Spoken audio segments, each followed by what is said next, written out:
இப்போ நம்ம பார்க்க போகிறது என்னென்னு பார்த்தீங்கன்னா, ஒரு 10க்கு 10 ரூம் கட்டுறதுக்கு எவ்வளோ செங்கல் தேவைப்படும் அப்படிங்கிறது தான் நம்ம கால்குலேட் பண்ண போகிறோம். இதுக்கு நம்மளுக்கு தெரிய வேண்டியது வந்து பார்த்திங்கன்னா ரூம் அளவு. ரூமோட அளவு எவ்வளவு பார்த்திங்கன்னா 10க்கு 10 அடி.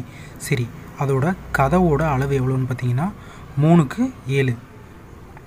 ஜன்னலோட அளவு 5 அடிக்கு 4 அடி ஜன்னலோட அளவு. செங்கல் அளவு நம்ம கணக்கு பண்ண போகிறோம். செங்கலோட அளவு அப்படின்னு பார்த்திங்கன்னா ஒரு செங்கலுடைய அளவு இது நம்ம கொடுத்துருக்கோம். லென்த்து, பெர்த்து, டெப்த்து திக்னஸ் கொடுத்துருக்கோம். அதுக்கடுத்து சூரின் உயரம் 10, அகலம் 9. இதில் வந்து நம்ம வந்து லாங் வால், ஷார்ட் வால் அப்படின்னு சொல்லுவோம். அதாவது நீளமான சுவர், நீளம் குறைவான சுவர் அப்படின்னு சொல்லி 2 சுவர் சொல்லுவோம். ஏன்னு பார்த்திங்கன்னா இது வந்து முழுசாகவே 10 இருக்கும். அதாவது இது வரைக்கும் பாருங்கள், இது வரைக்கும் அவ்வளோதான். இது வரைக்கும் பார்த்திங்கன்னா இது வந்து 10 அடி. அதே மாதிரி இந்த சைடும் பார்த்திங்கன்னா இது 10 அடி வந்துடும். ஆனால் இந்த சைடு வந்து உங்களுக்கு முழுசாக 10 கிடைக்காது. ஏன்டா இந்த ஏரியாவும் குறைஞ்சிரும்.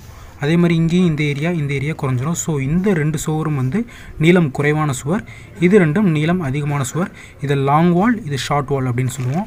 ஓகே, இப்போ நீளமான சுவருடைய நீளம் கண்டுபிடிக்க போகிறோம். நீளமான சுவர் வந்து 10 × 2 போட்டுக்கலாம். 2 சுவர் இருக்குது, ஸோ 20. அதுக்கடுத்து நீளம் குறைவான சுவரின் நீளம் எவ்வளவு அப்படின்னு பார்க்க போகிறோம். அதாவது இந்த ஷார்ட் வாலோட நீளம் எவ்வளவு அப்படின்னு கால்குலேட் பண்ண போகிறோம். அதுக்கு 10 - 2 × 9 இன்ச்சஸ் கொடுத்துருக்கோம். இந்த 9 இன்ச்சஸ் வந்து ஏன் கொடுத்துருக்கோம்னா இந்த சைடு 9 இன்ச்சஸ். இங்கே வந்து நம்மளுடைய செவருடைய அளவு வந்து பார்த்திங்கன்னா 9 இன்ச்சஸ் இருக்கும். இங்கே வந்து 9 இன்ச்சஸ் நம்ம செவருடைய அளவு. இந்த ஏரியா வந்து 9 இன்ச் இருக்கும். இங்கனக்குள்ளேயும் ஒரு 9 இன்ச். ஸோ 2 9 இன்ச்சஸ் இருக்கிறதுனால நம்ம 10 - 2 × 9 இன்ச்சஸ் கொடுத்துருக்கோம். இதை வந்து நம்ம இப்போ கால்குலேட் பண்ணோம்னா நமக்கு வர்றது 17 அடி வருது. இந்த 17 அடி வந்துருச்சா. அதுக்கடுத்து கதவின் கொள்ளளவு நம்ம பார்க்கணும். ஏன்னா நம்ம மொத்த செவரையுமே வந்து செங்கல் கட்டுமானம் வச்சு கட்டோம். நம்ம கதவு, ஜன்னல் இதெல்லாம் வந்து இந்த செவருடைய கட்டுமானங்கள்லேருந்து நம்ம கழிக்கணும். ஸோ கதவோட கொள்ளளவு எவ்வளவு அப்படின்னு பார்க்குறோம்டா 3 அடிக்கு 7 அடி கதவு. அதனுடைய திக்னஸ் வந்து 0.775 வந்து இதனுடைய திக்னஸ் கொடுத்துருக்கோம். 7-5 அடி வந்து இதனுடைய திக்னஸ். இது மூணையுமே நம்ம பெருக்கணும்டா இப்போ கதவுடைய கொள்ளளவு அதாவது கன அடி நமக்கு கிடச்சிரும். 15.75 கன அடி வந்து கதவுடைய கன அடி கிடச்சிருச்சு. அடுத்து ஜன்னல். ஏன்டா இந்த ஜன்னல் இடத்துலையும் வந்து நம்ம செங்கல் வச்சு கட்ட போகிறது கிடையாது. ஸோ இதையும் நம்ம வந்து கழிச்சிருவோம். அப்போது ஜன்னலுடைய அளவு எப்படி கணக்கு போகிறோம்னா அதே மாதிரி ஜன்னலோட உயரம், அகலம், அப்புறம் அதனுடைய திக்னஸ் வந்து 0.75 அதே தான் கொடுத்துக்கிறோம். ஸோ 15 கன அடி கிடச்சிருது. அதுக்கடுத்து நீளமான சுவரின் மொத்த கொள்ளளவு இதே தாங்க. இங்கே நம்ம எப்படி அந்த கதவு ஜன்னலுக்கு எப்படி கால்குலேட் பண்ணோமோ அதே மாதிரி நீளமான சுவரின் மொத்த கொள்ளளவு கண்டுபிடிக்க போகிறோம். இதுக்கு நீளம் × உயரம் × அகலம் இதுதான் கால்குலேஷன். ஸோ நீளம் 20, உயரம் 10, அகலம்ன்றது வந்து திக்னஸ் 0.75 கொடுத்துட்டோம்டா 150 கன அடி கிடச்சிரும். செங்கல் மட்டும் எவ்வளவு அப்படின்னு பார்க்க போகிறோம்.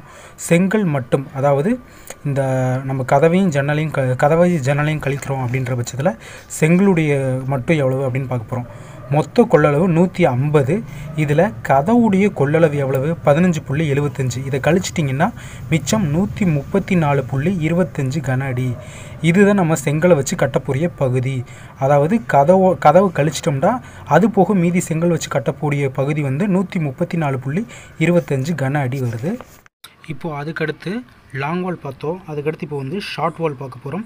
நீளம் குறைவான சுவரின் மொத்த கொள்ளளவு எவ்வளவு அப்படிங்கிறத நம்ம பார்க்க போகிறோம். இதுக்கும் அதே தான் 17 × 10 × 0.75. அதாவது உயரம் × அகலம் × திக்னஸ் எவ்வளவுன்றது கொடுத்துருக்கோம். மூணையுமே பெருக்கணும்னா 127.5 கன அடி வருது.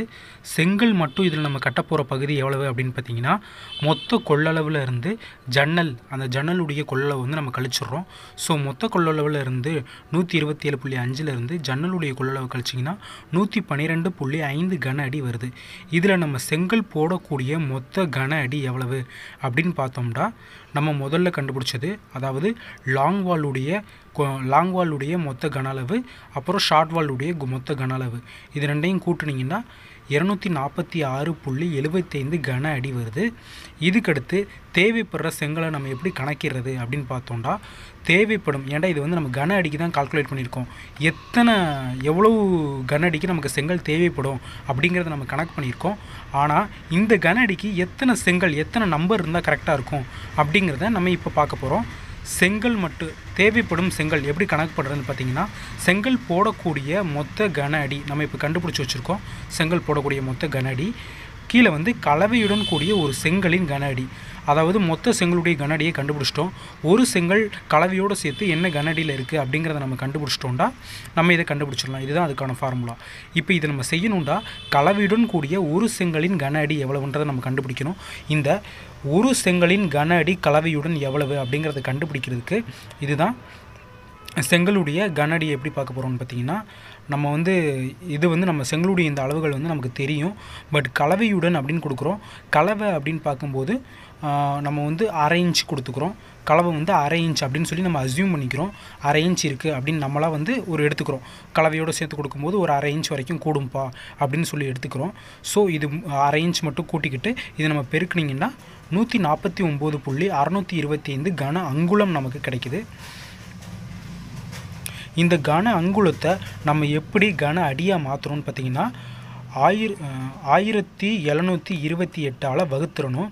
அதாவது இது வந்து எல்லாத்துக்குமே காமன் தான்.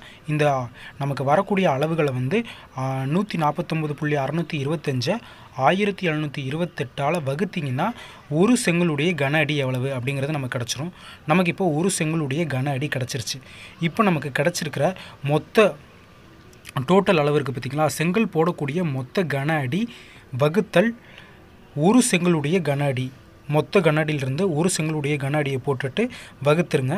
வகுத்திங்கன்னா 2849.684 வந்திருக்கு.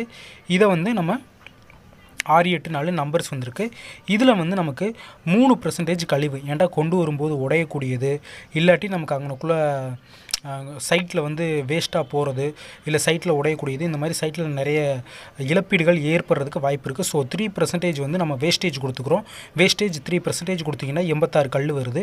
இந்த 86 கல்லையும் அது கூட கூட்டிட்டீங்க அப்படின்னா மொத்த எண்ணிக்கை வந்து 2936 நம்பர்ஸ் தேவை. ஒரு 10க்கு 10 ரூம் கட்டுறதுக்கு நமக்கு இப்போ 2936 கல் இருந்துச்சுன்னா ஒரு செங்கல் இருந்து ஒரு 10க்கு 10 ரூம் கட்டிடலாம்.